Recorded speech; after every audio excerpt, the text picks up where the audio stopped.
پاکستان اور دنیا بھر میں لاکھوں دیکھنے اور سننے والوں کو ارشد شریف کا سلام۔ ناظرین، سپریم کورٹ میں ایک کیس کی ہیئرنگ کے دوران سپریم کورٹ کے دو معزز ججز نے کچھ ریمارکس دیے جن نے مجھے سوچنے پہ مجبور کر دیا۔ ان میں سے ایک ریمارک جسٹس انور ظہیر جمالی صاحب کا تھا، جنہوں نے کہا کہ پچھلے 60 سال سے پاکستان میں ایک ہی طبقہ حکمرانی کر رہا ہے۔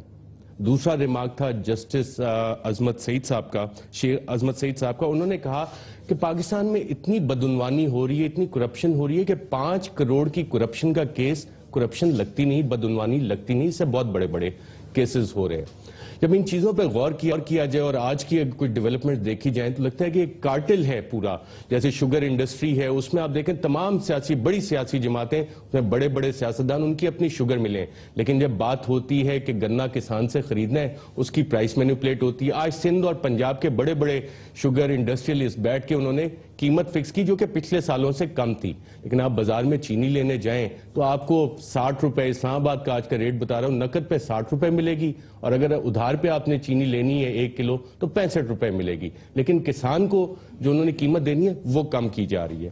اسی طرح دوائیاں آپ لینے چلے جائیں، پرائم منسٹر صاحب آپ کو یاد ہوگا نومبر پچھلے سال انہوں نے ایک اناؤنسمنٹ کی تھی جب آیا تھا کہ جی ادویات کی قیمتیں بڑھ رہی ہیں۔ پرائم منسٹر صاحب نے نوٹس لیا، انکوائری آرڈر کی، اس انکوائری کا کیا ہوا ہمیں اس کے بعد نہیں پتہ لگا۔ پھر دوبارہ خبریں آنا شروع ہوئیں مختلف اخبارات میں کہ جناب دوبارہ ادویات کی قیمتیں بڑھ رہی ہیں۔ پرائم منسٹر صاحب نے پھر نوٹس کیا، انکوائری آرڈر کی، اور state minister national health services regulation and coordination ان کی ذمہ داری لگائی کہ پتہ کریں کہ یہ ہو کیا رہا ہے، یہ پرائسز کیوں بڑھ رہی ہیں ان ادویات کی جو ہر کوئی استعمال کرتا ہے، بچے، بوڑھے، مرد، عورتیں، ہر گھر میں دوائیاں استعمال ہوتی ہیں، ان کی پرائسز بڑھی، اربوں کا کھانچہ ہے اس میں۔ لیکن یہ کھانچہ لگا کون رہا ہے؟ کیا سیاستدان یہ کھانچہ لگا، یا وہ افسر شاہی جس کا حوالہ شاید جج صاحب نے دیا کہ 60 سال سے ایک ہی طبقہ حکمرانی کرتا ہے؟ کچھ اس میں تفصیلات بھی آپ کو بتاؤں گا، پہلے میں اپنے پینلسٹ کا آپ سے انٹروڈکشن کروا دوں۔ اسلام آباد اسٹوڈیو میں ہمارے ساتھ موجود ہیں دانیال عزیز صاحب، ایم این اے ہیں پاکستان مسلم لیگ نواز کے، ان کے ساتھ تشریف فرما ہے مراد سعید صاحب، ایم این اے ہیں پاکستان تحریک انصاف کے۔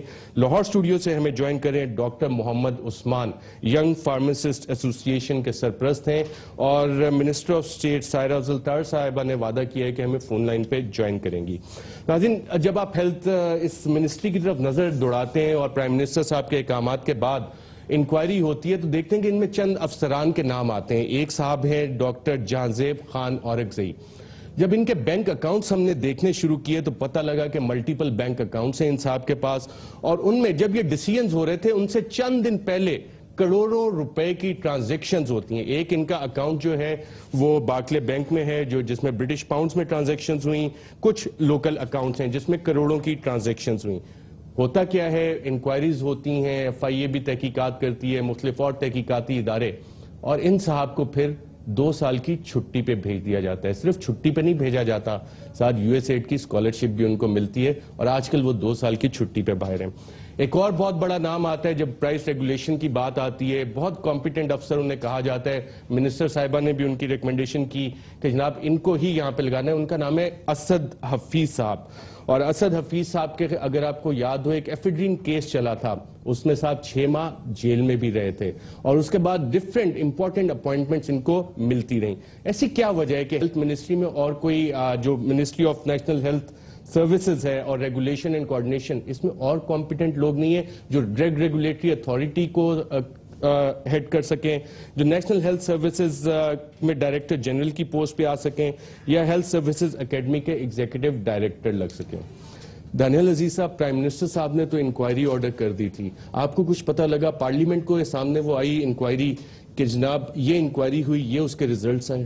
نہیں جی، ایسا ہوتا ہے کہ انکوائریز جو ہیں وہ ٹپکلی پارلیمنٹ کے سامنے نہیں آتی ہیں۔ البتہ اگر کوئی اسٹینڈنگ کمیٹی کسی چیز کی تحقیقات کرنی چاہے، جس میں زیادہ تر اختیار جو ہے پبلک اکاؤنٹس کمیٹی کے پاس ہے، لیکن ظاہری بات ہے ہیلتھ کی بھی ایک اسٹینڈنگ کمیٹی ہے اور اس میں تمام جماعتیں شامل ہیں، یہ نہیں ہے کہ وہ کسی ایک واحد جماعت کے اوپر مشتمل ہے۔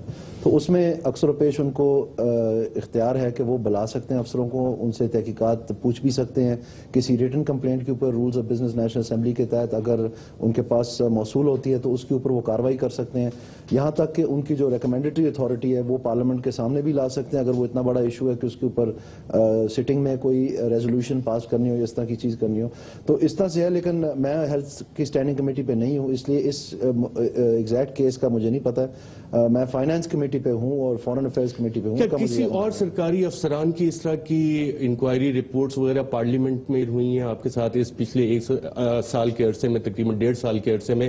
کیونکہ پرائم منسٹر صاحب نے ایک ریویو کا بھی آرڈر کیا تھا کہ جی ہم پرفارمنس ریویو کریں گے, اس پہ کوئی چیزیں شیئر ہوئی ہیں پارلیمنٹ سے؟ جی, اس میں ہوتا یہ ہے کہ 1973 rules of business government of Pakistan کے تحت ہر محکمے کے اوپر جو کسی نہ کسی ڈویژن کے ساتھ اٹیچڈ ہے, چاہے وہ آٹونومس باڈی ہے, ان کی اینیول پرفارمنس رپورٹ جو ہے وہ پارلیمنٹ کے سامنے لے کی جاتی ہے, اور اس کے ساتھ ساتھ جو آڈٹ کی تمام رپورٹس ہیں وہ لے کی جاتی ہے.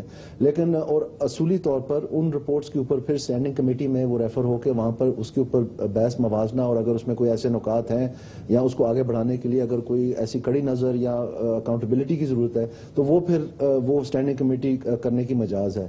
اس حصے میں جو ابھی کی اسٹینڈنگ کمیٹیز ہیں وہ جو ابھی چونکہ سال ایک ہی ہوا ہے اس حکومت کو شروع ہوئے, تو اس سال کی جو 1 سال بعد وہ رپورٹ آتی ہے تو اس کے اوپر یہ شروع ہوں گی. اب جی راشد صاحب, ایسے ہی فنکشن ہوتا ہے, آپ بھی کافی عرصہ پارلیمنٹ میں بیٹھے رہے, اس طرح کی چیزیں آئیں آپ کے سامنے, اور میں ایک سرکاری افسر, یہ ان کی بینک سٹیٹمنٹس ہیں, یہ آپ کے بھی حوالے کر رہا ہوں, آپ بھی دیکھیں, دانیال صاحب آپ بھی دیکھیں, کیا یہ لیونگ بیونڈ مینز کا کیس بنتا ہے ان پہ یا نہیں بنتا؟ بسم اللہ الرحمن الرحیم. دیکھیں ارشد صاحب, اس سے پہلے جو چھٹی پہ گئے میں آپ کو ایک مثال دیتا ہوں. خیبر پختونخوا کی جب حکومت بنی, وہاں پہ تحریک انصاف کی حکومت بنی, تو ایک پٹواری تھے سعید, جس کو سب سعید کینگ کے نام سے جانتے تھے. سعید کینگ کیوں کہتے تھے؟ کیونکہ بڑا کراٹا کسی کو پتا تھا. جب تحریک انصاف کی حکومت آئی اور پٹواری 345 جو کہ جیل میں ہے, تو وہ بھی چھٹی لینے کے لیے آیا, لیکن منسٹر نے چھٹی کے بجائے اس کو نیب کے حوالے کر دیا, اور جو اس نے کرپشن کی تھی اس کو ہم نے کنٹرول کیا. یہاں پہ 2-3 سوال اٹھتے ہیں کہ اگر ان کو چھٹی دی گئی ہے تو کیا حکومت بھی انوالو ہے؟ اگر حکومت انوالو نہ ہو تو آپ کی بیوروکریسی, آپ کے نیچے جو لوگ کام کر رہے ہیں وہ بالکل اس قسم کی کرپشن نہیں کر سکتے. آپ کو یاد ہوگا کہ جنوری میں بھی یہ چیز سامنے آئی تھی, جب 18 فارماسیوٹیکل کمپنی جو تھی, 18 فارماسیوٹیکل کمپنی, انہوں نے اپنی مرضی سے جو قیمتیں بڑھائی تھی, اور سی او کو کہا گیا تھا, جو ڈرگ ریویو اتھارٹی کا سی او تھا, اس کو کہا گیا تھا کہ آپ اس کو انکوائری کریں. منسٹر آف اسٹیٹ سائرہ افضل طاہر صاحبہ ہمیں فون لائن پہ جوائن کیا. مراد صاحب میں دوبارہ آتا ہوں آپ سے. منسٹر صاحبہ بہت بہت شکریہ ہمیں جوائن کرنے کا. میں جاننا چاہ رہا تھا, ہم بات کر رہے تھے کہ پرائم منسٹر صاحب نے انکوائری آرڈر کی تھی, جو ڈرگ پرائسز انکریز ہوئی تھی, وہ انکوائری رپورٹ کی فائنڈنگز کیا آئیں, اور کیا وہ آپ نے پارلیمنٹ سے شیئر کی, عوام سے شیئر کرنا چاہیں گی آپ؟ نہیں جی, اس میں کوئی سچ انکوائری کوئی نہیں ہوئی تھی, ایک فیکٹ فائنڈنگ رپورٹ بھی نہیں. انہوں نے جو ہم سے پوچھا کہ ڈرگز کی وہ جو پرائسز بڑھی تھی نا, وہ تو پالیسی بورڈ نے بڑھائی تھی 15%, اور جس کو انہوں نے واپس کیا تھا پرائم منسٹر صاحب نے, اور کوئی انکوائری نہیں ہوئی تھی, کوئی کچھ نہیں ہوا تھا. ڈرگز کی جو پرائسز ہیں اسی پہ آج کل ہم پالیسی بنانے پہ کام کر رہے ہیں. ان کے بڑھنے کی سب سے بڑی وجہ یہ ہے کہ وہ تمام کمپنیز جن کی ڈیمانڈ یہ تھی کہ قیمتیں بڑھائیں, اور ہم نے ان کی قیمتیں نہیں بڑھائی تھی ڈرگ ریگولیٹری اتھارٹی نے, تو انہوں نے کورٹ میں جا کے اسٹے لے لی ہیں. اور وہ 18 ہماری ملٹی نیشنل کمپنی انکلوڈنگ دوسری پی پی ایم اے سب, سو سوائے 2-3 کمپنیوں کے, سو ہمارے ہاتھ اب اس وقت اس بات پہ بندھے ہوئے ہیں کہ ہر وہ کمپنی جس کی اچھا چلے, وہاں تو عدالت نے منسٹر صاحبہ آپ کے ہاتھ باندھی. ایک ڈاکٹر اورکزئی صاحب تھے جن کو آپ نے ڈی جی ہیلتھ بھی لگایا, پھر اسٹیبلشمنٹ ڈویژن کو آپ نے لیٹر بھی انیشیٹ کیا کہ جناب ان کو آپ ہمارے پاس بھیج دیں, اور اسٹیبلشمنٹ ڈویژن نے ریفیوز کیا, اور اب آپ نے شاید ان کی چھٹی بھی اپروو کر دی ہے بیرون ملک جانے کی. کیا یہ بات صحیح ہے؟ دیکھیں جی, بیرون ملک جو جانے کی بات ہے یا ان کی جو چھٹی ہے, وہ تو ان کا رائٹ ہے کہ ان کو بنتا ہے. وہ پہلے بھی مجھ سے پہلے وہ NHPRN میں ڈی جی تھے پریویس گورنمنٹ میں, کانٹریکٹ امپلائی تھے نا, جن کو اسٹیبلشمنٹ ڈویژن نے کہا کہ نہیں. دیکھیں یہ بات یہ ہے کہ وہ اس کے بعد وہ ہمارے اسٹرینتھ پہ تھے, وہ ہماری منسٹری میں تھے, انٹرم گورنمنٹ میں وہ بدلے, اور ان کے بعد اب ان کا میڈیکل ریزنز کی وجہ سے جب انہوں نے کہا کہ ان کو چھٹی چاہیے, تو ہمارے پاس کوئی وجہ نہیں تھی کہ ہم ان کو روکتے. یہ واقعی میڈیکل ریزنز تھے یا ان کے خلاف تحقیقات شروع ہو گئی تھی کہ جب بھی یہ ایف آئی اے نے تحقیقات شروع کی, ایک تو ان کی سیدھی سی بات ہے, جعلی ڈگری تھی ان کی. نہیں, وہ پی ایم ڈی سی والوں نے سارا مینیپولیٹ کیا, انہوں نے تو میرے پہ بھی کنٹیمپٹ لگائی. سپریم کورٹ آف پاکستان نے ان تحقیقات کا کہا تھا. نہیں جی نہیں, سپریم کورٹ آف, وہ ہم نے انکوائری کر لی. جو سپریم کورٹ آف پاکستان نے کہا تھا ڈگری کا ایشو, وہ ہم نے ایک فیکٹ فائنڈنگ کمیٹی بنائی منسٹری میں اور اس کمیٹی نے اپنی پریلیمنری رپورٹ دی جو کہ ہم نے اسٹینڈنگ کی اسٹینڈرڈ کمیٹی کے سامنے پیش کی، اور انہوں نے یہ کہا کہ ڈگری ملی نہیں تو جعلی کہاں سے ہو گئی؟ بالکل، یہ سارے سرحد یونیورسٹی کی اٹینڈنس شیٹس، ایف آئی اے کی رپورٹ منسٹر صاحبہ میرے پاس ہے۔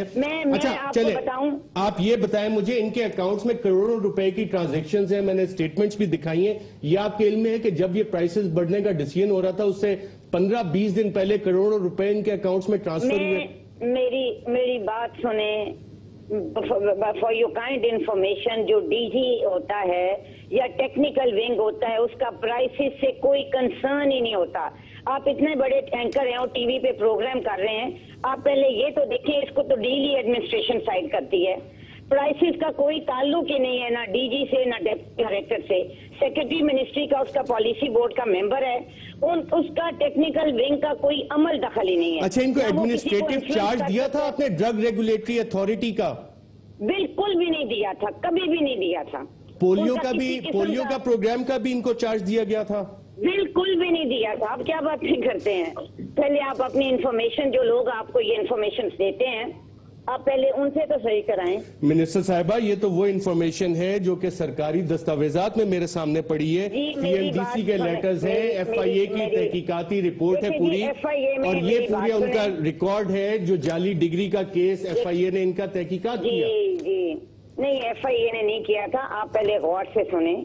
دوائیوں یہ اگر کیمرے پہ دکھا سکیں، یہ فیڈرل انویسٹیگیشن ایجنسی کی تحقیقات، منسٹر صاحبہ میں کیمرے پہ اس وقت دکھا رہا ہوں، اگر ہمارے پروڈیوسر اس کو زوم ان کر لیں۔ میری بات سنیں، جو ایف آئی اے ہے، ایف آئی اے کے پاس جو ان کی انکوائری لگی تھی وہ پی ایم ڈی سی میں جن لوگوں نے لگوائی تھی، اور اس میں نہ صرف ان پہ تھی، سیکرٹری پہ تھی، ہمارے ایک اور جو ہیں ریسپونڈنٹ جنہوں نے خط لکھا تھا۔ یہ ایشو یہ ہوا تھا کہ پی ایم ڈی سی نے اپنی جعلی نوٹیفیکیشن دی تھی اسٹینڈنگ کمیٹی میں گیزٹ آف پاکستان میں، جس افسر نے منسٹری سے خط لکھا اس کا بھی ایف آئی اے میں نام ہے، کنٹیمپٹ آف کورٹ، اور میرے پہ بھی انہوں نے لگائی۔ سو یہ جو کچھ ہوا ایف آئی اے جب کرائی گئی ان لوگوں پہ، اس میں ناصر خٹک جو ایک ایم این اے اسمبلی کے، ان پہ بھی لگی۔ سو اس کے کراس ورژن میں انہوں نے ایف آئی اے لگائی، اس پر کوئی جواز نہیں ہے۔ ایف آئی اے والوں کے پاس بھی ان سے انہوں نے انکوائری بھی کی۔ سو یہ جو مطلب آپ کو پتا ہے، یہ سب اس چکر میں ہوا کہ ایک پرسنل وکٹمائزیشن میں ہوا۔ رائٹ، ڈاکٹر صاحبہ ہمارے ساتھ رہیے گا۔ Doctor Muhammad Usman young pharmacist ایسوسی ایشن کے سرپرست بھی ہمارے ساتھ ہیں۔ ڈاکٹر صاحب، یہ پرائسز انکریز کیسے ہوتی ہیں؟ کیا اس میں جو ڈرگ ریگولیٹری اتھارٹی ہے، ہیلتھ سروسز کی جو منسٹری اب بنائی گئی ہے، اس میں بیٹھ کے یہ مینیپولیشن ہوتی ہے فرام فارماسیوٹیکل کمپنیز؟ جی سر، اس میں بیٹھ کے یہ مینیپولیشن ہوئی ہے۔ ایک فارماسیوٹیکل کمپنیز کا کلب آف 50 بنا ہوا ہے جس نے سارا ان کے ساتھ بیٹھ کے مینیپولیٹ کیا ہے اس ساری چیز کو۔ 27 نومبر 2013 کو ڈرگ پرائسنگ کمیٹی کی میٹنگ ہوئی جس کے اندر یہ فیصلہ کیا گیا کہ پرائس انکریز 15% دے دی جائے۔ یہ صرف 15% نہیں ہے، اس کا افیکٹ تقریباً 30% ہے، کیونکہ یہ برانڈ لیڈر کی پرائس سے 15% ہے، یہ اپنی پرائس سے 15% نہیں ہے۔ نمبر ایک چیز۔ نمبر دو، اس چیز کو پرائس انکریز کو ہمیشہ سے کیبنٹ کی اپروول کے ساتھ کیا جاتا تھا اور پھر پرائم منسٹر کے اس پہ سائن ہوتے تھے۔ جب یہ پرائم منسٹر کے سائن کے لیے 29 نومبر کو گیا تو پرائم منسٹر نے اس پہ ڈکلائن کیا۔ یہ ہوا تھا کہ پہلے سے ہی سارا کا سارا تیار کیا گیا تھا کہ کیسے کھیلنا ہے، کیا کرنا ہے اور کیا چیزیں کرنی ہے۔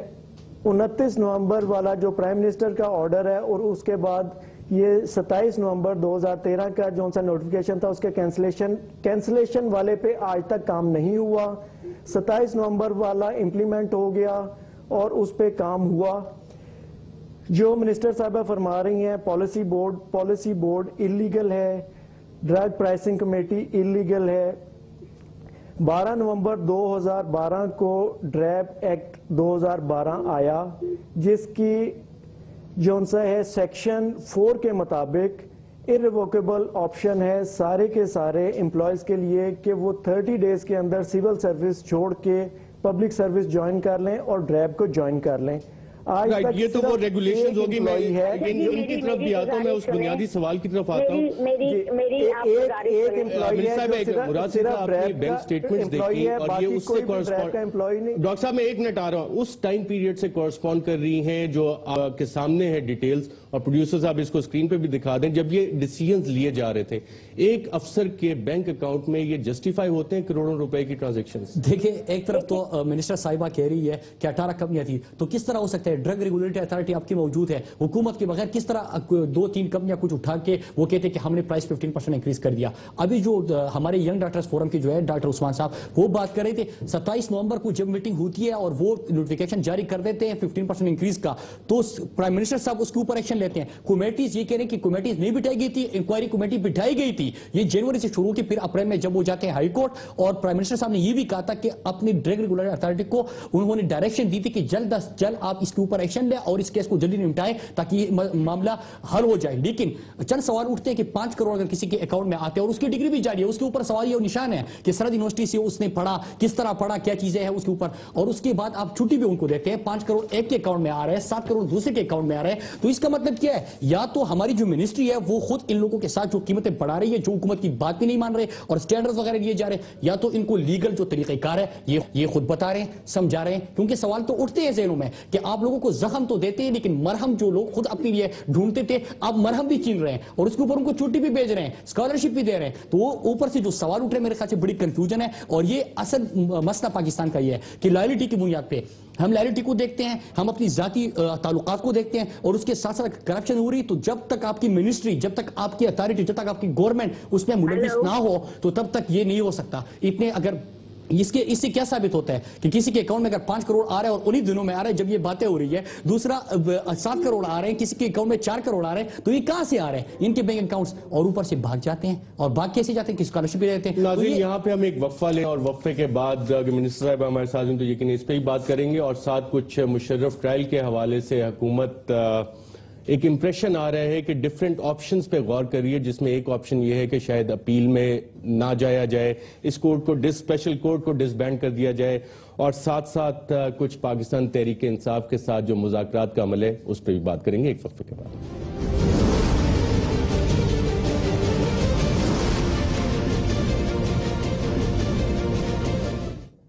ویلکم بیک ناظرین. اس سے پہلے ہم نے بات کی کہ پرائسز مینیپولیٹ کیسے ہوتی ہیں اور ایک آدھی چھوٹی سی مثال آپ کو دی. ایک اور اہم معاملہ جس پہ حکومت آج کل بہت غور کر رہی ہے وہ اسپیشل کورٹ کے وہ ڈائریکٹرز ہیں جس میں ایڈرز اور ابیٹر کو شامل کیا جائے. صاحب حکومت بھاگ تو نہیں رہی اس کیس سے؟ اس میں جی واضح طور پہ جب یہ آرڈر آیا تھا تو حکومت نے کہا کہ ہم آرڈر کو پڑھیں گے, اس کو انڈرسٹینڈ کریں گے اور اس کے بعد ہم اس کے اوپر جو بھی ایکشن لینا ہوگا وہ لیں گے. اور آپ کو یہ بھی معلوم ہوگا کہ 3 ججز میں سے جو ایک جج ہیں یاور صاحب, انہوں نے ایک ڈسینٹنگ نوٹ لکھا تھا جس میں جو دوسرے 2 جج ہیں ان کے ساتھ انہوں نے ایگری نہیں کیا تھا. تو یہ بات سمجھنے کی تھی حکومت کے لیے کہ ایکچولی وہ ڈسینٹ کس بات پہ تھا, پوائنٹس آف لا کیا ہے, اور اس میں کیا ایکشن لینے کے لیے حکومت مجاز ہے, اور کن ایکشنز کے اوپر گورنمنٹ کے پاس آپشنز ہیں. تو میرے خیال میں وہ پروسیس چل رہا ہے. کیس کا کریڈٹ حکومت کو دینا چاہیے کہ ایک سابق ڈکٹیٹر کو کٹہرے میں حکومت لے کے آئی, پاکستان مسلم لیگ نواز کی حکومت لے کے آئی. اس کیس کے کچھ فیکٹس ہیں جی جو کہ آپ کے سامنے اور آپ کے ناظرین کے سامنے رکھنے چاہیے, اس کے بعد آپ خود اندازہ کر لیجئے گا. کیا فیکٹس؟ یہ پہلے کیس ٹرائی ہوا تھا سندھ ہائی کورٹ میں, وہاں یہ فیصلہ کیا گیا تھا کہ آئین کی آرٹیکل 6 کی وائلیشن ہوئی ہے, لیکن اس کے آگے اس فیصلے میں کوئی عمل درآمد کے بارے میں نہیں لکھا تھا. پھر حامد خان صاحب ہیں ایک جو سابق MNA کے کینڈیڈیٹ ہیں, ایگزیکٹو وائس پریزیڈنٹ ہیں PTI کے, انہوں نے وکالت کی اور ایک کیس سو موٹو انہوں نے پیش کیا سپریم کورٹ میں جسٹس افتخار صاحب کے سامنے, اور پہلے وہ جسٹس افتخار صاحب کے وکیل بھی تھے ججز کیس میں. تو اس کیس میں انہوں نے کہا کہ مشرف صاحب کو گرفتار کیا جانا چاہیے اور ان کے خلاف آرٹیکل 6 کے تحت ٹرائل چلایا جانا چاہیے اور انکوائری ہونی چاہیے, انویسٹیگیشن اور ٹرائل. کریڈٹ حامد خان صاحب کو جاتا ہے PTI کے کہ انہوں نے یہ کیس نہیں, میں آپ کو عرض کرتا ہوں جی ہوا کیا. پھر میں پہلے فیکٹس تو آپ سن لیں, پھر آپ خود اندازہ لگا لیجئے گا. اور یہ سارا کچھ پیپلز پارٹی کی حکومت کے دوران میں ہو رہا تھا. اس وقت پاکستان مسلم لیگ نون کی حکومت نہیں تھی, اور اس وقت کی سپریم کورٹ نے یہ آرڈر کیا کہ آپ ان کو گرفتار نہ کریں بلکہ ان کو ECL پہ ڈالا جائے اور اسی دن شام تک ہمیں رپورٹ کیا جائے کہ ان کو اپنی ECL پہ ڈال دیا گیا ہے, اور وہ تحقیقات جو ہے اس کی انویسٹیگیشن کروائی جائے اور یہ ٹریبیونل بنایا جائے اور اس کو ٹرائی کیا جائے.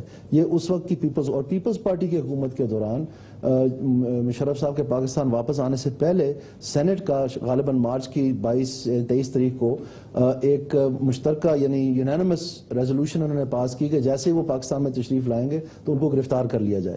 تو اس وقت سینٹ میں جو میجورٹی تھی وہ PMLN کی نہیں تھی. آج جو صورتحال ہے وہی تھی اس وقت, آپ نمبرز دیکھ سکتے ہیں ویب سائٹ پہ جا کے. سو اس میں آپ کو یہ کہنا چاہتا ہوں کہ آپ اس میں کہیں کہ عدالت تھی, آپ اس میں کہیں کہ PTI تھا, آپ اس میں کہیں کہ PPP تھی, آپ اس میں کہیں کہ سینٹ تھا, وہ آپ دیکھ سکتے کہ اس وقت مسلم لیگ نون کی فیکٹ یہ حکومت نہیں تھی. اس کے بعد جب الیکشن کا بول بالا چلا اور یہ ساری قوم اس طرف ملوث ہو گئی اور یہ الیکشن کمیشن کے سلسلے چل نکلے, اس کے بعد جب الیکشن مکمل ہوا تو پھر سے سپریم کورٹ نے کہا کہ یہ ایک آرڈر تھا تو اس کے اوپر عمل درآمد جو ہے وہ کس نوعیت کا اور کہاں تک ہوا ہے. اس کے بعد یہ حامد خان صاحب کی کیس کا سارا آؤٹ فال آپ کریڈٹ لیتے ہیں پاکستان تحریک انصاف اس کیس کا, جیسے دانیال صاحب کہہ رہے ہیں, اور اس کیس کے حوالے سے آپ کی پارٹی کی کیا پالیسی ہے؟ دانیال صاحب نے بڑے ڈپلومیٹک انداز سے باتیں کی. آپ کو پتہ ہے جس طرح حکومت کہہ رہی ہے اور جس طرح کی جرنیلوں کو آن دی فلور آف دی ہاؤس جس طرح کے آرٹیکل 6 کے مقدمے لگنے چاہیے, جو ان کے دعوے اور تقریریں ہوتی ہے, لیکن میرے خیال سے دانیال صاحب کا جو پرانا رشتہ ہے شاید اسی کا لحاظ رکھ رہے ہیں. لیکن آرٹیکل 6 اگر پورا دیکھیں تحریک انصاف کا ایک ہی واضح موقف ہے کہ آئین اور قانون سے کوئی بالاتر نہیں ہے اور جو کچھ بھی ہو وہ آئین کے مطابق ہو. اگر آرٹیکل 6A کی بات کرتے ہیں تو آرٹیکل 6B کی بھی بات ہونی چاہیے, اور اس میں بہت سارے ان کے کیبنٹ منسٹر آج بھی ہے. ماروی میمن کا نام آتا ہے, امیر مقام کا نام آتا ہے, 2-3 کی تو ابھی بات شروع ہو گئی ہے, تو بہت سارے نام اس میں آگے آئیں گے. میرے خیال سے انتقامی کارروائی نہیں, بالکل آئین اور قانون کے مطابق جو بھی ہونا چاہیے. آپ اس ٹرائل کو سپورٹ کرتے ہیں؟ ہم آئین اور قانون کے مطابق جو کچھ بھی ہو اس کو سپورٹ کرتے ہیں, لیکن انتقامی بنیادوں پہ میں یہ عرض کر رہا ہوں کہ انتقامی بنیادوں پہ نہیں, ہم نے بالکل آئین کی صحیح روح کو امپلیمنٹ کرنا ہے. اس میں آرٹیکل 6A ہو, آرٹیکل 6B ہو, اور پورے آئین کے ہر آرٹیکل جو ہے تحریک انصاف کے لیے بالکل اسی طرح ہے. جس طرح کہ آرٹیکل 6 کو دیکھتے ہیں تو ہم آرٹیکل 40 کو بھی اس طرح دیکھتے ہیں, آرٹیکل 63 کو بھی اس طرح دیکھتے ہیں, آرٹیکل 190 کو بھی اس طرح دیکھتے ہیں, آرٹیکل 225 کو بھی اس طرح دیکھتے ہیں. تحریک انصاف اس مسئلے پہ تو سپورٹ کر رہی ہے آپ کو. ہم آئین کی بات کرتے ہیں. اب آپ خود ہی اندازہ لگا لیں کہ ڈپلومیٹک کون صاحب ہو رہے ہیں. نہیں, میں نے بڑا کلیئر میں نے آئین کی بات کی. انہوں نے آپ کا سوال کا جواب نہیں دیا.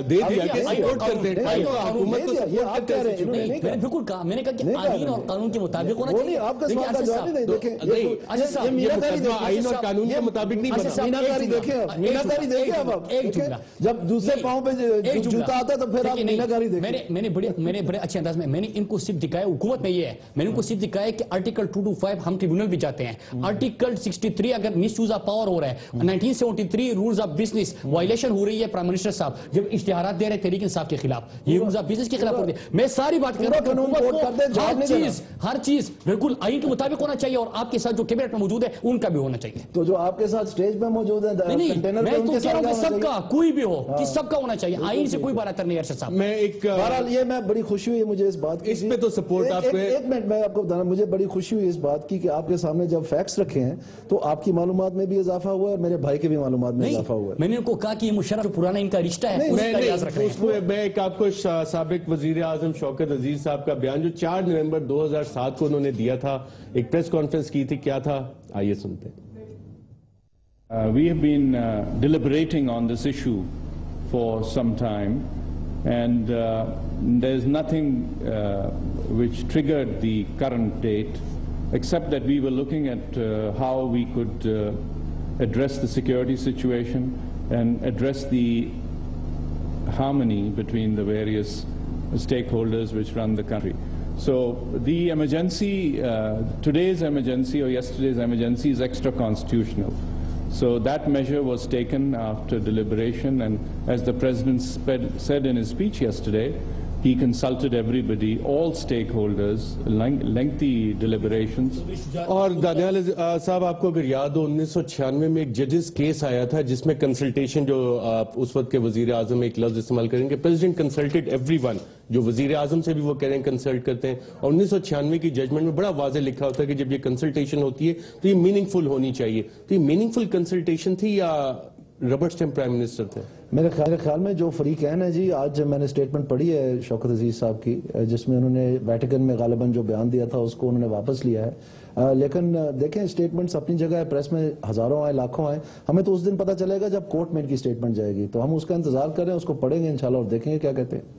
قمر زمان قاہرہ صاحب ہمارے ساتھ لائن پہ ہیں. قمر زمان قاہرہ صاحب، آپ نے بھی یقیناً شوکت عزیز صاحب کی یہ والی سٹیٹمنٹ سنی ہوگی جو 4 نومبر 2007 کو انہوں نے دی تھی ویٹیکن سٹی، جس بیان کا انہوں نے حوالہ دیا دانیال صاحب نے. اس بیان میں وہ مکر گئے. تو کیا یہ ایک ربر سٹیمپ پرائم منسٹر تھے یا واقعی میننگ فل کنسلٹیشن ہوئی تھی اس پہ؟ دیکھیے، پہلی بات تو یہ ہے دانیال صاحب زیادہ بہتر اس پوزیشن میں ہوں گے اس پہ کمنٹ کرنے کے، کیونکہ دانیال صاحب اس گورنمنٹ کا حصہ تھے تو ان کو اس ہیرارکی کا زیادہ بہتر پتا تھا. لیکن میں سمجھتا ہوں کہ کسی بھی ڈکٹیٹر کے نیچے جو پرائم منسٹر ہوتا ہے وہ ایک پپٹ ہی ہوتا ہے، اس کی کوئی لمبی چوڑی حیثیت نہیں ہوتی. اور پہلے جمالی صاحب تھے، جب جمالی صاحب سے ان کا کام نہیں چلا انہوں نے ان کو ہٹا کے چوہدری صاحب کو بنا لیا، پھر شوکت ترین صاحب عزیز کو بلا لیا. جہاں تک تعلق یہ ان کی پرستاق کا ہے یا ان کا اپنے اس حقائق سے ڈینائل کا ہے، پہلی تو بات اشرف صاحب یہ ہے کہ جنرل مشرف کے خلاف ٹرائل شروع کر دینا میں سمجھتا ہوں گورنمنٹ کا بڑا کام تھا. انہوں نے ایک پہلی بار تاریخ میں کام کیا کہ آرٹیکل 6 کا مقدمہ شروع کیا. لیکن یہ جو فیصلہ ابھی آیا پچھلے دنوں جو باقیوں پہ انہانس کیا انہوں نے فرد جرم یا باقی لوگوں کے نام شامل کرنے کی بات کی گئی ہے، اس پہ جنرلی پاکستان میں ایک بحث چھڑی ہے. آپ کو بھی پتا ہے کہ جی اس سے تو کچھ معاملہ جو ہے نا یہ کسی طرف اب لگے گا نہیں، یہ تو اتنا پھیل گیا جس کی حد کوئی نہیں رہے گی. تیسری گزارش یہ ہے اگر ان لوگوں کو کنسلٹیشن کی بنیاد پہ آپ نے انوالو کرنا ہے تو پھر باقی کنسلٹیز بھی شامل ہوں گے، پھر وہ فوج کے جو لوگ تھے وہ بھی شامل ہوں گے. تیسری گزارش یہ ہے کہ جنرل مشرف نے جہاں تک مجھے یاد پڑتا ہے یہ جو ایمرجنسی آرڈر کیا تھا، ایمرجنسی لگائی تھی، یہ تو بطور آرمی چیف کا لگائی تھی. اور آرمی چیف پرائم منسٹر سے یا پریزیڈنٹ سے یا اٹارنی جنرل سے کنسلٹ نہیں کرتا، وہ تو اپنے رینک سے مائک سے اور اپنا ان کو جو جیک برانچ ہے ان سے کنسلٹ کرتے ہیں. سو یہ ایک عجیب سا سوال ہے کہ آرمی چیف کے طور پر لگائی جانے والی کنسلٹیشن میں کیا وزیر وزراء سے کنسلٹیشن ہو سکتی تھی کہ نہیں ہو سکتی تھی.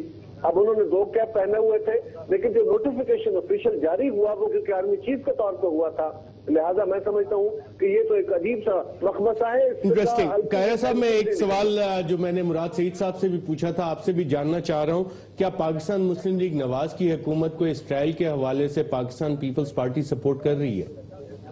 جی بلا شبہ، ہم نے 50 دفعہ کہا ہے کہ بلکہ آپ کو یاد ہے زرداری صاحب نے کہا تھا کہ اب اگر کوئی اپنے کیے کے سزا بھگتنے جا رہا ہے تو اس کو کسی کو ریلیف ادروائز نہیں دینا چاہیے. ہاں ہم یہ بھی کہتے ہیں کہ اب جتنا یہ معاملہ پھیل گیا اشرف شریف صاحب، اس معاملے کا حتمی اینڈ مجھے تو یہ لگتا یوں ہے کہ اس کا سراغ جو ہے یا یہ جو لکیر ہے جس کے اوپر چل کے حقائق وہاں تک پہنچے تھے، یہ اگر ختم نہیں ہوئی تو اتنی مدم ضرور ہو گئی ہے کہ اب ٹریسز ڈھونڈنا مشکل ہو جائے گا. اب یہ فیصلہ جو ہے یا اب یہ کیس جو ہے یہ گوگل ہو گیا. پنجابی میں کہتا ہے نا کہ چیز گوگل ہو گئی، یعنی گم ہو گیا. لیکن پھر بھی پاکستان کی تاریخ میں یہ ایک بڑا فیصلہ تھا کہ ایک ڈکٹیٹر کو کیس ختم ہو گیا، مدھم ہو گیا تو ہونا پڑا. نہیں جی بالکل بھی نہیں، ٹریبیونل موجود ہے، کیس چل رہا ہے، اس میں کسی قسم کا ایسا فیصلہ میرے سامنے تو نہیں ہے. حکومت اس پہ پرسیو کرے گی؟ میں نے آپ کو واضح اس کا جواب دے دیا کہ حکومت نے جس وقت یہ فیصلہ آیا تھا اسی وقت یہ بیان دے دیا تھا، اور میں نے ابھی آپ کے شو میں بھی آپ کو جواب دیا ہے کہ اس کے اوپر حکومت کے پاس 2-3 آپشنز ہیں کہ وہ کیا کریں. اس کا جو لائحہ عمل ہے وہ حکومت طے کر رہی ہے، جیسے ہی ہوگا اس کے اوپر کریں گے لائحہ عمل. ایک اور ایشو جو ہے بات چیت تحریک انصاف سے، طالبان کے ساتھ بات چیت کرنے کے لیے بہت ہم نے بیانات میں، تحریک انصاف سے بات چیت کرنے میں کیا مسائل ہیں؟ کوئی مسائل نہیں. کیوں نہیں ہو رہی بات چیت؟ بار کہہ رہے ہیں، چودھری نثار کی سٹیٹمنٹ آن ریکارڈ ہے، شہباز شریف صاحب کی سٹیٹمنٹ آن ریکارڈ ہے، نواز شریف صاحب کی سٹیٹمنٹ آن ریکارڈ ہے، ڈار صاحب کی سٹیٹمنٹ آج کی بھی آن ریکارڈ ہے. اور جب آپ اگر آج کی پریس کانفرنس دیکھیں جو شرین مزاری صاحب کی چل رہی ہے، صاحبہ کی چل رہی ہے ٹیلی ویژن پہ، تو اس میں ان کی جانب سے کچھ ایسی باتیں سامنے آئی ہے کہ نہ ہم دھرنا چھوڑیں گے، نہ ہم شٹ ڈاؤن یا بلاک ڈاؤن یا بلاکیڈ، پتہ نہیں نئے لفظ کے بعد تو اس میں یہ ہے کہ سمجھاؤں تو مسئلہ وہ کر لیں یہ کر لیں. دیکھیں آج جب اسحاق ڈار صاحب کی سٹیٹمنٹ میں دیکھ رہا تھا تو مجھے بڑی ہنسی آ رہی تھی، کیونکہ جب ہمارا مذاکراتی عمل شروع ہوا تھا تو آپ کو یاد ہوگا کہ کنونشن میں اور جہانگیر ترین کے گھر ایجنسیوں کے بندوں کو کس نے بلایا تھا؟ یہ ان سے پوچھے، انہوں نے بلایا تھا، 4 بندے بیٹھے ہوئے تھے. اور اس کے بعد جب TORs طے ہو رہے تھے تو اس میں MI اور SI جوائنٹ انویسٹیگیشن ٹیم کا حصہ ہوں گے جو آج آئین اور قانون کی بات کر رہے ہیں اس طرح نہیں ہو سکتا. عیسیٰ ڈاکٹر صاحب نے جو کہا کہ نہیں ہوگا, پرائم منسٹر صاحب نے کہا کہ نہیں ہوگا, تو آپ اس وقت TOR جب طے ہو رہے تھے تو اس وقت آپ لوگوں نے کیوں اتفاق کیا تھا تحریک انصاف کے ساتھ؟ پیٹ کے ساتھ جب مذاکرات ہو رہے تھے تو پوائنٹ نمبر 4 انہوں نے خود حکومت نے لکھ کے ان کو بھیجا کہ MI اور ISI کی انویسٹیگیشن کریں گے, آگے نہیں چلے گی. نہیں ارشد صاحب, ہم تو کہہ رہے ہیں ہم نے وزیر اعظم کے استعفے کے متعلق ہم نے لچک کا مظاہرہ کیا, لیکن حکومت اندر کچھ اور سٹیٹمنٹس اور باہر میڈیا کے سامنے کچھ اور سٹیٹمنٹ یہ نہیں ہونے چاہیے. اور ان سے سوال کرے کہ کنونشن سینٹر میں اور جہانگیر ترین کے گھر ایجنسیوں کے لوگوں کو کس نے بلایا تھا؟ یہ بات سراسر غلط ہے جی, میں آپ کو عرض کرتا ہوں. کس نے بلایا تھا؟ صبر سے سن لیں. یہ بات سراسر غلط ہے, میں دوبارہ عرض کرتا ہوں.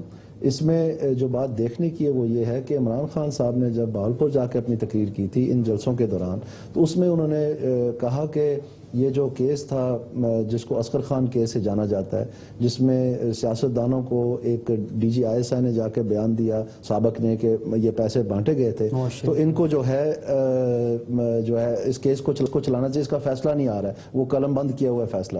اور اسی سانس میں آپ حیرانگی ہنسی تو ان کو اس بات پہ آنی چاہیے, اسی سانس میں شاید پتہ نہیں ان کی میموری کام نہیں کری تھی اس دن, انہوں نے کہا کہ جناب ISI کو اس انویسٹیگیشن, تو کیا ان سے کوئی کام آپ کو چاہیے؟ ابھی آپ نکالے TOR جو طے ہو رہے تھے تو آپ نے اتفاق کیوں کیا تھا؟ آپ نے پیٹ کو جو ایگریمنٹ بھیجا خود لکھ کے حکومت کا, میں کل آپ پروگرام رکھتے ہیں میں وہ کاغذ لے آتا ہوں, حکومت نے خود پیٹ کو لکھا کہ ہم جوائنٹ انویسٹیگیشن ٹیم میں MIO اور SI کو رکھیں گے, اور اس کے ساتھ 4 بندوں کو کس نے بلایا تھا؟ پیٹ کے ساتھ بھی ریٹن ایگریمنٹ انہوں نے خود لکھ کے ان کو بھیجا تھا کہ ہم میں یہاں پہ ناظرین ایک وقفہ لیں, وقفے کے بعد دوبارہ حاضر ہوتے ہیں.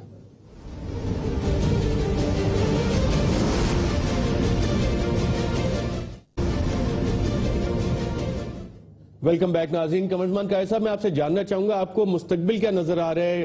یہ جو بات چیت ہو رہی ہے تحریک انصاف اور حکومت, اس کو فی الحال تو کوشش کی جا رہی ہے شروع کی جائے, شروع ہو کے اس کا کوئی مستقبل نظر آ رہا ہے آپ کو, یا اسی طرح شٹر ڈاؤنز چلیں گے اب؟ دیکھیے ارشد صاحب, جو گورنمنٹ کے عزائم اور ارادے نظر آتے ہیں نا جی بظاہر, یا ایک اگر لاجیکلی چیزیں دیکھیں تو جو گورنمنٹ کو سوٹ کرتا ہے, نیچرلی جو سوٹ کرتا ہے وہ تو یہ ہے جو ہماری روایتی پالیٹکس کے حوالے سے ہے. وہ تو گورنمنٹ یہ سوچ رہی ہے کہ جی عمران خان صاحب خود ہی تھک وک کے اور ان کا ناک واک رگڑا جائے اور وہ خود ہی اٹھ کے چلے جائیں, اور اس کے بعد دوبارہ ان میں یہ سخت ہو کہ وہ احتجاج کر سکے. وہ تو شاید اس چکر میں ہے. عمران خان صاحب نے بھی بہت ساری نرمی پیدا کی ہے, لیکن انہوں نے بہت دیر سے پیدا کی ہے, اور ابھی بھی ان کے دوستوں کی یہ خواہش ہے کہ چلے مذاکرات میں کوئی رستہ نکل آئے. معقول بات ہے, اچھی بات ہے. جب ہم انہیں سمجھا رہے تھے, سارا پاکستان کہہ رہا تھا, میڈیا کہہ رہا تھا کہ بھائی یہ وزیر اعظم کے استعفے والا مطالبہ چھوڑ دیں اور باقی شرائط منوا لیں الیکشن آڈٹ کا, تو وہ ایک بہتر رستہ تھا ان کے لیے. چلیں اب تو وہ چھوڑ دی, اب آپ تحریک انصاف کے موقف کو سپورٹ کرتے ہیں. اب میں شریف صاحب یہ سمجھتا ہوں کہ اس وقت گورنمنٹ جو ہے وہ لیتو لال سے کام لے رہی ہے. کوئی گروپ بھی یہ نہیں کہے گا کہ ہم مذاکرات چھوڑ رہے ہیں. گورنمنٹ اگر مذاکرات کرنا چاہتی ہے تو گورنمنٹ کو انیشیٹ کرنے ہوں گے. اب طریقے گورنمنٹ کو پہلا اسٹیپ لینا پڑے گا. قمرزمان قائد صاحب بہت شکریہ آپ کا. علی صاحب, ڈیلے آپ کی طرف سے آ رہا ہے, قائرہ صاحب ایک سینئر سیاستدان ہیں. بالکل بھی نہیں جی, آپ نے دیکھا کہ بہت مرتبہ جماعت اسلامی کی سینئر لیڈرشپ کے ساتھ نون لیگ مذاکرات بھی ہوئے, اور آپ نے یہ بھی دیکھا کہ ان کے ایک وفد جا کے ملے بھی عمران خان صاحب سے, لیکن وہاں سے وہی رویہ ہے جو کہ پہلے آتا رہا ہے کہ میری مذاکراتی ٹیم بھی جو مرضی فیصلہ کرتے رہے, میں یہاں سے نہیں جاؤں گا. تو یہ ایک شخص واحد اڑا ہوا ہے, ان کی ضد ہے جی. پہلے یہ امپائر ڈھونڈتے رہے سارے اسٹیڈیوم میں, پہلے ادھر انتظار وہاں نہیں ملا, پھر اسٹیڈیم میں ڈھونڈنے نکل گئے کہ وہاں شاید مل جائے, اب سڑکوں پہ ڈھونڈنے گئے. تو ان کو چاہیے مذاکرات کریں. امپائر سے کیا مطلب ہے آپ کا؟ امپائر سے کیا مطلب ہے؟ آپ نے الفاظ لیے جی, آپ بتائیں. عوام نکل رہے ہیں, عوام ہمارے ساتھ ہے. ہمیں تو یہ پتہ چلا ہے امپائر ڈھونڈنے نکل رہے ہیں. میں ان سے پوچھ رہا ہوں امپائر سے آپ کا تھنک ٹینک بیٹھا تھا, امپائر سے کیا مراد ہے؟ انہوں نے کہا کہ امپائر کہاں ملے گا, انہوں نے سوچا کہ اسٹیڈیم میں تو ہوتا ہی ہے, وہاں ڈھونڈتے جا کے. ہر اسٹیڈیم کی سیٹ کے نیچے امپائر ڈھونڈتے ہیں, وہاں امپائر نہیں ملا ان کو, پھر واپس آ گئے. پہلے سمجھیں جا کے سڑکوں پہ ڈھونڈنے کے ڈھونڈتے. دیکھیں حکومتی رویہ اس طرح نہیں ہوتا. حکومت اگر سنجیدہ ہے, واقعی دھرموں سے کچھ نقصان ہو رہا ہے, سنجیدگی کا مظاہرہ کریں. ہم نے خود ان کو دعوت دی ہے. تحریک انصاف نے ایک ہی مطالبہ ایسا تھا ارشد صاحب کہ آپ سب ہم سے ایک تنقید کرتے تھے کہ وزیر اعظم کے ریزگنیشن کے علاوہ ساری چیزیں آپ کی ٹھیک ہے, اگر ٹھیک ہے تو بسم اللہ کیجئے, کیوں کر رہے ہیں؟ بسم اللہ شاید وہ ایک بات کرنا چاہوں گا, چھوٹ کی بنیاد یہ ان سے مشک آپ ابھی آن ریکارڈ پوچھ رہے ہیں یا کسی اور سے پوچھ رہے ہیں, کیا وہ 4 ان کے کھلے ہوئے ہیں کہ نہیں کھلے ہوئے, جو یہ کہتے ہیں کھول دیں, کھلے ہوئے کہ نہیں کھلے ہوئے؟ ابھی تک جو ہم نے اس میں آپ کی دعوت آ رہی ہے, اور آپ لوگ کھلے ہوئے ہیں کہ نہیں کھلے ہوئے, صرف یہ آرڈر کے پیچھے چپ رہے ہیں. اس طرح کوئی سٹے نہیں ہوا. الیکشن کا آرڈر ہوتا ہے تو اس میں کس کا چار ہلکے یہ کہتے ہیں کہ نہیں کھلے. اگر میں ان کو کہتا ہوں کہ کھلے ہوئے کہ نہیں کھلے پوچھ. اچھا صاحب میں اگر ان کو کہتا ہوں کہ آپ نے میرے پیسے چوری کیے, مجھے تلاشی لینے دیں, پیسے تلاشی سے کیوں کر رہے ہیں؟ تلاشی حلقوں میں آڈٹ ہونا چاہیے, الیکشن کا آڈٹ ہونا چاہیے, 11 میں الیکشن کا احتساب ہونا چاہیے. اس پہ لگ رہا ہے بات چیت میں ڈاکٹر عثمان صاحب لاہور اسٹوڈیو میں بیٹھے, وہ انہوں نے بتا دیا تھا. انہوں نے نہیں بتایا, ہر چیز سے بھاگتے ہیں, ہر چیز سے بھاگتے ہیں. یہ سائرہ صاحبہ نے کہا تھا کہ کوئی کمیٹی نہیں بیٹھی تھی, تو میں سے وہ دکھانا چاہ رہا ہوں. میں نے خود نکالی, اخبارات کی کٹنگ ہے ساری, اخبارات کی کٹنگ. ڈاکٹر عثمان صاحب جاننا چاہوں گا, ظلم سے بھی توبہ کرنا ہے, اپنے اداروں کے اندر لے لیے, نہیں لے لیے, میں نے کہا کہ میں نے گوگل کیا اور ان سے میں نے یہ چیز لے لی. پبلش سٹوریز ہیں, پبلش اسی طرح کے مذاکرات ہیں, اسی طرح جھوٹ بول رہے ہیں انہوں نے. اخباروں میں مذاکرات کے بارے میں بھی یہی کرنا ہے. اخبار میں ارشد صاحب نے خود پرنٹ کیا, آن ایئر لائیو جھوٹ بول رہے ہیں سامنے. آپ نے خود پرنٹ کیا, آپ ہی کیا, یہ ڈان اخبار آپ کا ہے, بس ٹھیک ہے جی, یہ ڈان اخبار آپ کا ہے, یہ نیوز آپ کا ہے, یہ ٹریبیونل آپ کا ہے, یہ ایئر وائٹ چینل میں بیٹھے آپ. ارشد صاحب کی خود سٹوری نہیں ہے, لیکن آپ کو پڑھا, آپ نے کہا, میں نے کہا یہ اکاؤنٹس آپ کو بھی ملے, یہ آپ کو بھی دے دیے, نہیں آپ کو بھی نہیں, میں آپ کو یہ کہہ رہا ہوں نا کہ آپ کو بھی دیے, آپ نے ان کو بھی دے دیے, مجھے بھی دے دیے, لیکن آپ نے دکھائے, میری سارے صاحب کو دکھانا ہے. جی ڈاکٹر عثمان صاحب, میں لاہور اسٹوڈیو ریپ اپ کے لیے میں ادھر جاؤں گا. ڈاکٹر عثمان صاحب, رائٹ, ڈاکٹر عثمان صاحب, آپ نے وزیر اعظم صاحب کو لیٹرز بھی لکھے پرائس انکریز کے حوالے سے, ان پہ ایک تو کوئی جواب آیا یا نہیں آیا, اور دوسرا کیا جو ڈرگ ریگولیٹری اتھارٹی پاکستان ہے اس پہ فارماسیوٹیکل کمپنیز کا انفلوئنس پیسوں کے حوالے سے بھی چلتا ہے؟ یہ تو آپ نے بھی میرے سامنے نہیں ہے سر. ہم نے سینکڑوں لیٹر لکھے ہیں, پرائم منسٹر کو بھی, منسٹر صاحبہ کو بھی, سیکرٹری صاحب کو بھی, لیکن آج تک ہمیں کوئی جواب نہیں آیا. ہم نے پرائس انکریز پہ سروے کر کے, جس سروے میں میں نے خود میڈیکل سٹورز پہ جا کے سروے کیے, جو کیومولیٹیو ایفیکٹ ہے پرائس انکریز کا وہ 30% ہے, 15% بھی نہیں ہے جو کہ ہو چکا ہے. منسٹر صاحبہ ہمیشہ, اور ڈریب جون سا ہمیشہ ڈرائی کرتا ہے اخباروں میں بھی, ٹی وی پہ بھی آ کے, کہ کوئی پرائس انکریز نہیں ہے. نمبر 1 چیز. نمبر 2 چیز, وہ ہمیشہ کہتے ہیں کہ سٹے ہوا ہے ہائی کورٹ میں. سٹے جون سا ہے آج تک کسی بھی کمپنی نے نہیں لیا, بلکہ ایک ایسوسیشن نے لیا ہے. ایسوسیشن ایک تھرڈ پرسن ہے, تھرڈ پرسن کا سٹے ویلڈ نہیں ہوتا. رائٹ, اچھا ڈاکٹر صاحب, آپ کیونکہ اس مسئلے کو سارا کرپشن کی, میں سوری سر جی ارشد بھائی ایک چیز, سوری میں آپ کو کاٹ رہا ہوں. کرپشن کی جہاں تک آپ بات کرتے ہیں, میں آپ کو ایک ریسنٹ ایگزامپل دیتا ہوں. ڈریپ نے اپنے چند آفیسز ایک پلازے سے دوسرے پلازے میں شفٹ کیے ہیں. پہلے پلازے کا کرایہ تھا 3,60,000, دوسرے پلازے کا جو 2 سال کا کرایہ ہے وہ 16 کروڑ روپیہ ہے. اور جتنی بلڈنگ, جتنا رقبہ لیا ہے, ان کی ایک لیبارٹری بنی ہے 3 سال قبل, نیشنل کنٹرول لیبارٹری, اتنے ہی رقبے میں 3 کروڑ روپے سے صرف. رائٹ, ڈاکٹر عثمان صاحب, دانیال عزیز صاحب, مراد سعید صاحب, زمان قائد صاحب اور